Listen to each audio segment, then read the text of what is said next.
அந்த காட்சியில் பார்த்து கொண்டிருக்கக்கூடிய அந்த சம்பவ இடத்தில் அஜித் குமாரோடு சேர்ந்து விசாரணையில் இருந்த வினோத் அப்படின்ற நபர் வந்து நம்ம கூட தான் இருக்காரு. அவர்கிட்ட அன்னைக்கு வந்து என்ன அந்த சம்பவம் நினைச்சதுன்னு கேட்கலாம். ஆனா இப்போ கோயிலுக்கு பின்னாடி மாட்டுக்கொட்டைகளை அஜித் குமாரோட நீங்களும் அவங்களே கூட்டி விசாரணை பண்ணிட்டு இருந்தாங்க. அந்த இடத்துல என்னென்ன நடந்தது? அங்கேருந்து கூட்டு வந்து பின்னாடி ஒரு சீட்டு கீழே வச்சிருக்கேன் அப்படின்னு சொன்னேன் சார். நாங்களும் எடுத்து பார்த்தோம், இல்லை. திருப்பி வந்து அடிக்க கிளம்பிட்டாங்க சார். தண்ணி கேட்டு தண்ணி கொடுக்கல. மிளகாப்பொடி அந்த வரமிளகா அப்படின்றத வாய்க்குள்ள கொட்டிட்டாங்க சார். கொட்டி திருப்பி தண்ணி கேட்க அதுக்கு ஒரு 3-4 ட்ரிப்பு கொடுத்துருப்பாங்க அந்த வரமிளகா பொடியை. கடைசியில் என்ன ஆச்சுன்னா ஃபிக்ஸ் வர மணிக்கு வந்துருச்சு சார். கம்பிராட கையில் கொடுக்குறாங்க.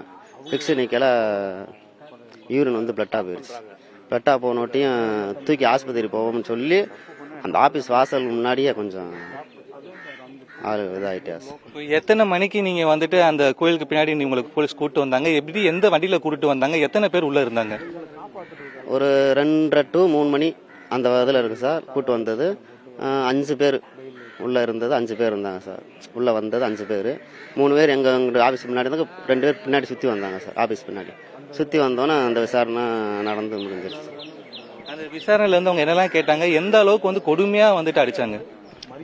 அடி பைப்பு சார். ஒரு 4-5 pipe length pipe, plastic pipe உடஞ்சிருக்கும்.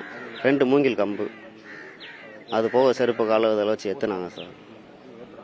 வலி தாங்க முடியாம அஜித் வந்து அந்த நேரத்தில் அவர் வந்து என்ன எப்படி அவருடைய மனநிலை எப்படி இருந்தது? அவர் எந்த அளவுக்கு வந்துட்டு தன்னை வந்து காப்பாற்ற கெஞ்சினார் போலீஸ்கிட்ட? அவன் சுயநிலவே இல்லை சார். அவனுக்கு வந்து என்ன சுயநிலவே இல்லை. முடியல அவனால். அடி தாங்க மாட்டாமத்தான் தண்ணி கொடுத்துருந்தா கொஞ்சம் வாய்ப்பு இருந்திருக்கு சார். கொஞ்சம் பொழைச்சிருக்கேன். தண்ணி கொடுக்காம அந்த மிளகாப்பொடி கொடுத்ததா சார். இப்போ வந்து அந்த விசாரணை பண்ணக்கூடிய நேரத்தில் கோயிலோடைய ஊழியர்கள் அந்த அலுவலகத்தில் இருந்தாங்களா? இருந்தாங்க சார். இருந்தாங்க. 5 பேர் இருந்தாங்க சார். கோயில் ஊழியர்கள் வந்து எதுவுமே சொல்லலையா? ஏன்னா அவங்களுடைய கோயில் ஸ்டாஃப் தானே அவங்க வந்துட்டு போலீஸை இந்த மாதிரி கடுமையாக அடிக்கிறாங்கன்ற விஷயத்தை பார்க்கும்போது கோயில் நிர்வாகத்தில் இருக்கக்கூடிய அந்த இந்திரத்துறை அதிகாரிகள் யாருமே எதுவுமே தடுத்து நிப்பாட்டலையா? தடுத்து நிப்பாட்டல. யாரும் தடுத்துன்னு வேடிக்கை தான் பார்த்தாங்க. யாரும் தடுத்து நிப்பாட்டல.